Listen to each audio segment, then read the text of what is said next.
ಗಾಗಿ ಬೆಂಗಳೂರಿನ ಶ್ವಾನ ಪ್ರಿಯರು ಗಮನಿಸಲೇಬೇಕಾದಂತ ಸುದ್ದಿ ಇದು. ನೀವು ನಾಯಿ ಸಾಕ್ತಾ ಇದ್ದೀರಾ, ನೀವು ಸಾಕುವಂತ ನಾಯಿಗೆ ಪರ್ಮಿಷನ್ ಅನ್ನ ತಗೋಬೇಕು. ಮನೆಯಲ್ಲಿ ನಾಯಿ ಸಾಕ್ಲಿಕ್ಕೆ ಪರ್ಮಿಷನ್ ಅನ್ನ ತಗೊಳ್ಳೇಬೇಕಾಗಿದೆ. ಮುಂದಿನ ದಿನಗಳಲ್ಲಿ ಆ ರೀತಿಯಾದಂತ ಒಂದು ಆದೇಶ ಆಗುವಂತ ಸಾಧ್ಯತೆ ಇರುವಂತದ್ದು. ಬೆಂಗಳೂರಲ್ಲಿ ನಾಯಿ ಸಾಕ್ತಾ ಇರುವಂತವರು ಗಮನಿಸಲೇಬೇಕಾದಂತ ಸ್ಟೋರಿಯನ್ನ ನಿಮಗೆ ತೋರಿಸ್ತಾ ಇದ್ದೀವಿ. ಈಗಾಗಲೇ ಸರ್ಕಾರಕ್ಕೆ ಪ್ರಸ್ತಾವನೆಯನ್ನ ಸಲ್ಲಿಸಿದೆ ಬಿಬಿಎಂಪಿ. ಸರ್ಕಾರಕ್ಕೆ ಬಿಬಿಎಂಪಿ ಪ್ರಸ್ತಾವನೆಯನ್ನ ಸಲ್ಲಿಸಿರುವಂತದ್ದು. ಎರಡು ರೀತಿಯ ಪರವಾನಗಿ ಬಗ್ಗೆ ಪ್ರಸ್ತಾವನೆಯನ್ನ ಸಲ್ಲಿಕೆ ಮಾಡಿದ ಬಿಬಿಎಂಪಿ. ಪೆಟ್ ಡಾಗ್ ಲೈಸೆನ್ಸ್ ಮತ್ತೆ ಡಾಗ್ ಬ್ರೀಡ್ ಲೈಸೆನ್ಸ್ ಅನ್ನ ಪಡೆದುಕೊಳ್ಳುವಂತ ವಿಚಾರಕ್ಕೆ ಸಂಬಂಧಪಟ್ಟಂತೆ ಎರಡು ರೀತಿಯಾದಂತ ಲೈಸೆನ್ಸ್ ಅನ್ನ ಪಡ್ಕೊಳ್ಬೇಕು.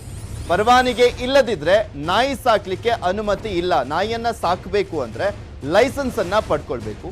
ಮುಂದಿನ 15 ದಿನದಲ್ಲಿ ಲೈಸೆನ್ಸ್ ಸಂಬಂಧಿತ ಆದೇಶ ಹೊರಬರುವಂತ ಸಾಧ್ಯತೆ ಇದೆ. ಸರ್ಕಾರದಿಂದ ಗ್ರೀನ್ ಸಿಗ್ನಲ್ ಬಳಿಕ ಲೈಸೆನ್ಸ್ ಶುಲ್ಕವನ್ನ ಕೂಡ ನಿಗದಿ ಮಾಡಲಾಗುತ್ತೆ. ಮನೆಯಲ್ಲಿ ನಾಯಿಯನ್ನ ಸಾಕಬೇಕು ಅನ್ನೋದಾದ್ರೆ ನಾಯಿ ಇದ್ದಂಥವರು ಕೂಡ ಅಲ್ಲಿ ಪರ್ಮಿಷನ್ ಅನ್ನ ತಗೊಳ್ಬೇಕಾಗುತ್ತೆ, ಲೈಸೆನ್ಸ್ ಪಡ್ಕೊಳ್ಬೇಕಾಗುತ್ತೆ.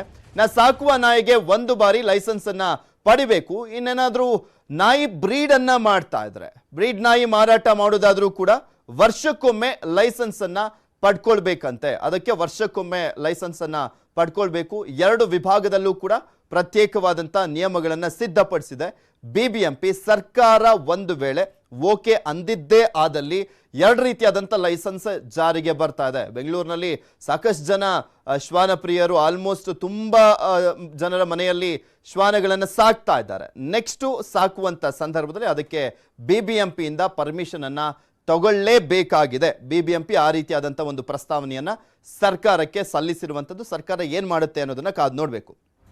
ಇದ್ರ ಬಗ್ಗೆ ಮತ್ತಷ್ಟು ಡೀಟೇಲ್ಸ್ ಅನ್ನ ನೀಡ್ತಾರೆ ನಮ್ಮ ಪ್ರತಿನಿಧಿ ಆಶಿಕ್. ದೂರವಾಣಿ ಸಂಪರ್ಕದಲ್ಲಿ ಜಾಯ್ನ್ ಆಗ್ತಾ ಇದ್ದಾರೆ. ಎಸ್ ಆಶಿಕ್, ಈ ಹಿಂದೆನೂ ಕೂಡ ಈ ಒಂದು ವಿಚಾರ ಸಾಕಷ್ಟು ಚರ್ಚೆ ಆಗಿತ್ತು. ಬಿಬಿಎಂಪಿ ಇದೇ ಒಂದು ವಿಚಾರಕ್ಕೆ ಸಂಬಂಧಪಟ್ಟಂತೆ ಸಿದ್ಧತೆಯನ್ನ ಮಾಡಿಕೊಂಡಿತ್ತು. ಫೈನಲಿ ಈಗ ಸರ್ಕಾರಕ್ಕೆ ಪ್ರಸ್ತಾವನೆಯನ್ನ ಸಲ್ಲಿಸಿದ್ದಾರೆ. ಸರ್ಕಾರ ಇದೆಲ್ಲದಕ್ಕೂ ಕೂಡ ಓಕೆ ಅನ್ನುವಂತ ಸಾಧ್ಯತೆ ಇದೆ ಅನ್ಸುತ್ತಾ? ಹೌದು, ಖಂಡಿತ ಪೃಥ್ವಿ. ಏನು ಇದಕ್ಕೆ ಈಗ ಬಿಬಿಎಂಪಿ ಕೊಟ್ಟಿರುವಂತ ಒಂದು ಪ್ರಸ್ತಾವನೆ ಏನಿದೆ, ಇದಕ್ಕೆ ಬಹುತೇಕ ಗ್ರೀನ್ ಸಿಗ್ನಲ್ ಸಿಗುವಂತ ಒಂದು ಆತ್ಮವಿಶ್ವಾಸವನ್ನ ಬಿಬಿಎಂಪಿ ಅಧಿಕಾರಿಗಳು ವ್ಯಕ್ತಪಡಿಸಿರುವಂತದ್ದು.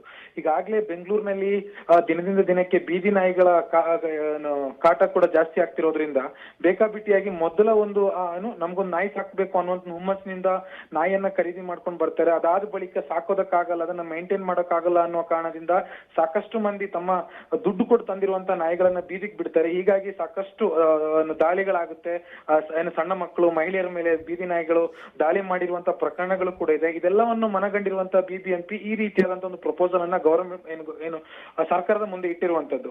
ಈಗಾಗಲೇ ಇದ್ರ ಬಗ್ಗೆ ಒಂದು ಸುತ್ತಿನ ಚರ್ಚೆ ಕೂಡ ಆಗಿದೆ. ಇದ್ರ ಬಗ್ಗೆ ಕೆಲವೊಂದು 10-15 ದಿನಗಳಲ್ಲೇ ಸರ್ಕಾರದಿಂದ ಕೂಡ ಒಂದು ಅನುಮೋದನೆ ಕೂಡ ಬರುತ್ತೆ. ಇದನ್ನ ಯಥಾವತ್ತಾಗಿ ನಾವು ಜಾರಿ ಕೂಡ ಮಾಡ್ತೀವಿ ಅನ್ನುವಂತ ಒಂದು ಆತ್ಮವಿಶ್ವಾಸವನ್ನ ಬಿಬಿಎಂಪಿ ಅಧಿಕಾರಿಗಳು ವ್ಯಕ್ತಪಡಿಸಿರುವಂತದ್ದು. ಆದ್ರೆ ಪ್ರಮುಖವಾಗಿ ನಾಯಿಗಳನ್ನ ಯಾವ ರೀತಿಯಾಗಿ ಸಾಕಬೇಕು ಅನ್ನುವಂತ ಒಂದು ಕಾನೂನನ್ನ ಕೂಡ ಈ ಒಂದು ಪ್ರಸ್ತಾವನೆಯಲ್ಲಿ ಬಿಬಿಎಂಪಿ ಸೇರಿಸಿರುವಂತದ್ದು ಬಹಳಷ್ಟು ಕುತೂಹಲಕಾರಿ ಸಂಗತಿ. ಅಂದ್ರೆ ಒಂದು ಮುಖ್ಯವಾಗಿ ಇದರಲ್ಲಿ ನಾವು ಒಂದು ಕುತೂಹಲಕಾರಿ ಸಂಗತಿ ಏನು ಅಂತಂದ್ರೆ, ನಾಯಿಗಳಂದ್ರೆ ಶ್ವಾನಗಳ, ಸಾಕು ನಾಯಿಗಳ ದೇಹದೊಳಗಡೆ ಒಂದು ಮೈಕ್ರೋ ಚಿಪ್ ಅನ್ನು ಅಳವಡಿಸಿ ಇದು ಯಾರ ನಾಯಿ, ಆ ಒಂದು ಮೈಕ್ರೋ ಚಿಪ್ ಗಳ ಮೂಲಕ ಅದರ ಮಾಲೀಕ ಮತ್ತು ಅದರ ಆರೋಗ್ಯದ ಬಗ್ಗೆ ಒಂದು ಸಂಪೂರ್ಣ ಮಾಹಿತಿಯನ್ನ ಅದರಲ್ಲಿ ಅಡಗಿಸಿ ಇಟ್ಟು ಟ್ರ್ಯಾಕ್ ಮಾಡೋದಕ್ಕೆ ಸರ್ಕಾರ ಗ್ರೀನ್ ಸಿಗ್ನಲ್ ಕೊಡುತ್ತಾ